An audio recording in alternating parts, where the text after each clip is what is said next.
Halo, Shalom, Bapak Ibu Saudara yang dikasih Tuhan, dimanapun saudara berada, apapun keadaan saudara saat ini, saya mau ingatkan Tuhan Yesus tetap baik. Bersama saya Henry Indrawan, di dalam panggilan iman pada Yesus dalam roh dan jiwa.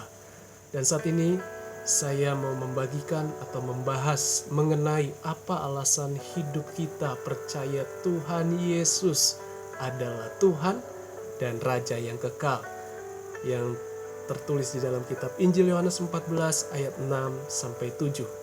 Mengapa? Alasannya adalah begitu banyak serangan terhadap iman Kristen, sehingga banyak juga yang murtad, yang meninggalkan imannya kepada Tuhan Yesus. Ada beberapa serangan. Yang pertama, mengapa engkau menyembah tiga Allah? Yang kedua, serangannya adalah mengapa engkau menyembah Yesus yang adalah nabi, manusia biasa atau perantara, dan di kayu salib dia saja tidak bisa menyelamatkan dirinya, masakan dia menyelamatkan seluruh dunia ini?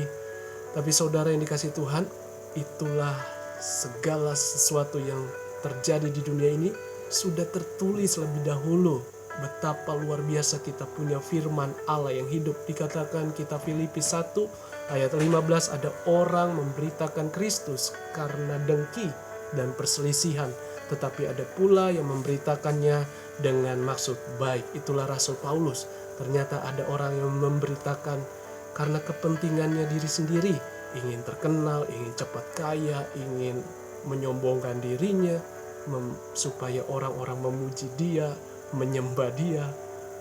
Bisa hal itu terjadi, tetapi segala sesuatu harus diuji. Apakah dia memuliakan Tuhan atau dia menolak, atau disebut sebagai roh antikristus. Jadi saudara, ada kebahagiaan kita sebagai iman Kristen. Namun sebelumnya terlebih dahulu kita berdoa. Haleluya. Tuhan Yesus, terima kasih. Kami mengandalkan kuasa-Mu, kami mengandalkan roh Allah mengajar kami. Roh Kudus yang memberi hikmat pengertian, supaya setiap penjelasan itu berasal dari Allah sendiri. Biar nama-Mu saja dimuliakan. Di dalam nama Yesus, yang mendengarkan diberkati Tuhan, ditolong Tuhan, dijamah Tuhan, diubahkan. Dan kami mau hidup setia sampai Tuhan memanggil kami. Haleluya, amin. Mari saudara, kita buka Alkitab kita di dalam kitab Injil Yohanes 14 ayat 6 sampai 7. Kata Yesus kepadanya, "Akulah jalan dan kebenaran dan hidup. Tidak ada seorang pun yang datang kepada Bapa kalau tidak melalui aku. Sekiranya kamu mengenal aku, pasti kamu juga mengenal Bapa-Ku. Sekarang ini kamu mengenal Dia dan kamu telah melihat Dia." Jadi saudara, dasar kebahagiaan iman kita sudah tertulis di dalam kitab Injil Yohanes pasal 1 ayat 1 sampai ke-3 sampai juga ayat yang ke-14. Pada mulanya adalah firman, artinya eksistensi, keberadaan Allah yang besar. Firman itu bersama-sama dengan Allah, artinya dia itu adalah Allah. Dan juga firman itu adalah Allah.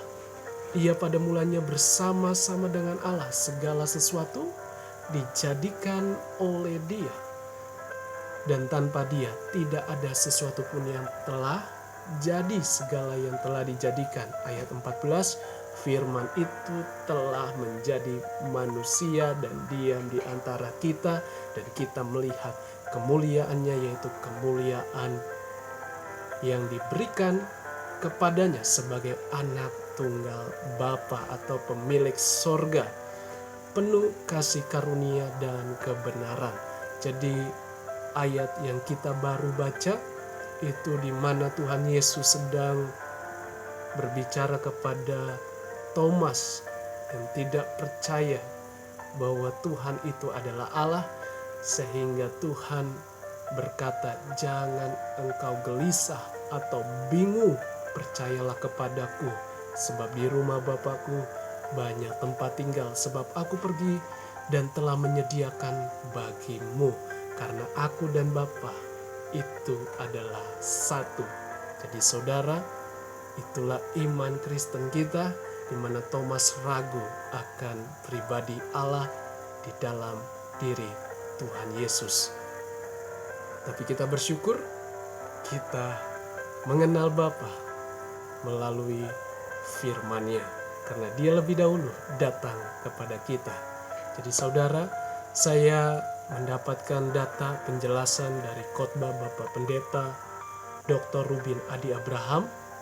Beliau adalah Ketua Sinode GBI, dan dia menjelaskan tentang di mana ada satu pulau, tapi ada dua negara yang berbatasan, mengenai orang yang percaya Yesus, yang menyembah Tuhan Yesus, yang hidup bagi Yesus, dengan orang yang tidak percaya atau yang menolak Tuhan Yesus. Saya akan bacakan datanya, yaitu penerimaan firman yang percaya Tuhan Yesus, perubahan dalam hidup dan bangsa atau etnis. Fakta, satu pulau terdiri dua negara yang berbatasan, yaitu Pulau Hispaniola. Bagian barat disebut Haiti, bagian timur disebut Dominika. Haiti berbahasa Prancis, jumlahnya 9 juta jiwa, 80% voodoo atau penyembahan berhala, negara termiskin di barat, dan 12 Januari 2010 terjadi gempa bumi dahsyat, 300.000 orang meninggal, 1,5 juta jiwa orang kehilangan tempat tinggal. Sedangkan Dominika bagian timur berbahasa Spanyol, 10 juta jiwa. 95,2% orang Kristen, orang yang menyembah Tuhan Yesus, percaya yang hidupnya bagi Yesus. Etika hidupnya makmur, pendapatan per kapita 10 kali lebih besar dari Haiti. 12 Januari yang 2010 terjadi gempa bumi dahsyat, tapi tidak ada seorang pun yang meninggal, tidak ada kerusakan. Apa perbedaannya? Di Haiti voodoo, menyembah berhala, dan diadakan ritual telanjang, pengorbanan anak, kemasukan arwah zombie, roh teritorial, biseksual, dan homoseksual. Tetapi di Dominika, yaitu beragama Kristen, hidupnya bermartabat, kesopanan, anak-anaknya adalah anugerah dari Tuhan, dan hanya menyembah Sang Pencipta, yaitu Tuhan Yesus yang adalah Allah, dan semua penyembahan berhala adalah mitos, dan pernikahannya normal, tidak hubungan sesama jenis, tetapi laki-laki dengan perempuan.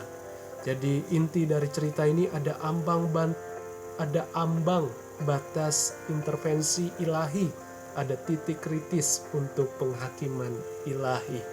Jadi saudara, sungguh sangat jauh perbedaan orang yang mengenal Kristus, orang yang mengasihi Yesus, orang yang tidak mengasihi atau tidak percaya atau tidak hidup di dalam Kristus, atau yang kita sering sebut adalah roh antikristus, spirit antikris. Jadi saudara, kita berbahagia karena Yesus dikatakan akulah jalan dan kebenaran dan hidup. Jalan berbicara tentang pilihan hidup, di mana kita harus punya pilihan hidup. Tuhan datang lebih dahulu, tapi Dia tidak memaksa kita. Siapa yang percaya kepadaku, akulah jalan, kebenaran, dan hidup. Jadi saudara, jangan tinggalkan imanmu dengan apapun, dengan hartamu, dengan kedudukanmu, dengan kekuasaan atau jabatan, sehingga engkau meninggalkan Tuhan. Jangan saudara, karena itu semua sementara. Tuhan pasti menyertai kita apapun keadaan kita. Jadi ada 3 hal berkat yang kita bisa renungkan, yang kita bisa lakukan dalam hidup ini, yaitu berkat yang pertama, karena Tuhan Yesus adalah juru selamat dan sumber segalanya. Saudara boleh baca di Kisah Rasul 4 ayat yang ke-12. Ya, hanya satu Tuhan, Dialah yang kita sembah, Dialah juru selamat kita di dalam diri Tuhan Yesus. Kita tidak menyembah gunung, kita tidak menyembah matahari, kita tidak menyembah roh-roh kegelapan, atau dengan melakukan ritual-ritual kegelapan, kuasa-kuasa kegelapan, Kita tidak percaya dengan kuasa-kuasa dukun atau apapun namanya. Kita tidak menyembah malaikat sekalipun. Kita menyembah satu nama, yaitu Tuhan Yesus. Hakikat Allah yang kita kenal. Hakikatnya tidak bisa dipisahkan, tapi pribadinya bisa dapat dibedakan. Sebab kita tidak berbicara tentang jumlahnya, tapi kita mengenal Dia betapa besar, mulia, agung, dan sempurna.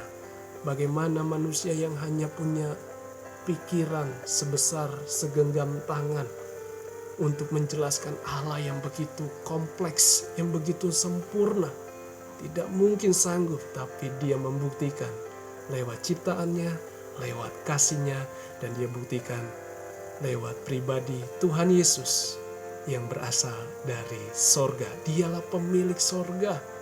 Jadi saudara, kita hanya menyembah satu di dalam hakikat Allah. Allah yang esa, Allah yang kita kenal di dalam diri Tuhan Yesus. Yang kedua, karena segala kuasa tunduk kepada Tuhan Yesus. Saudara boleh buka Alkitab saudara, Yakobus 4 ayat yang ke-7. Karena itu tunduklah kepada Allah dan lawanlah iblis, maka ia lari daripadamu. Mendekatlah kepada Allah, maka ia akan mendekat kepadamu. Betapa mudahnya. Mari dekatkan Tuhan, cari dahulu Tuhan, hidup bagi Tuhan, dan lawanlah iblis. Karena engkau ada dalam kuasa Tuhan. Yang ketiga berkatnya adalah karena Tuhan Yesus selalu menyertai kita. Yang sering kita kenal adalah Immanuel, Allah beserta kita.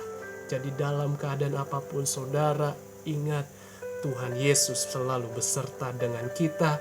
Dia tidak meninggalkan kita. Sekalipun kita begitu banyak masalah atau tantangan di hidup ini, atau perjuangan iman di hidup ini, ingatlah Tuhan Yesus selalu ada bagi saudara. Dia tidak perlu kita atur bagaimana nanti Dia berkati kita, bagaimana Dia tolong kita. Tidak perlu, karena Dia adalah Allah. Sedetik pun Dia bisa memberkati kita, sedetik pun Dia bisa mengubahkan kita, asalkan kita mau buka hati, mau percaya dan mau menerima Dia, dan juga mau setia mengikut Dia. Itu saja yang saya bagikan. Marilah bangga karena kita punya Allah, namanya Tuhan Yesus, yang adalah Tuhan dan juga Raja yang kekal. Itu saja, jangan lupa untuk like, komen, dan subscribe. Bagikan channel ini ke banyak orang. Tuhan Yesus memberkati. Shalom.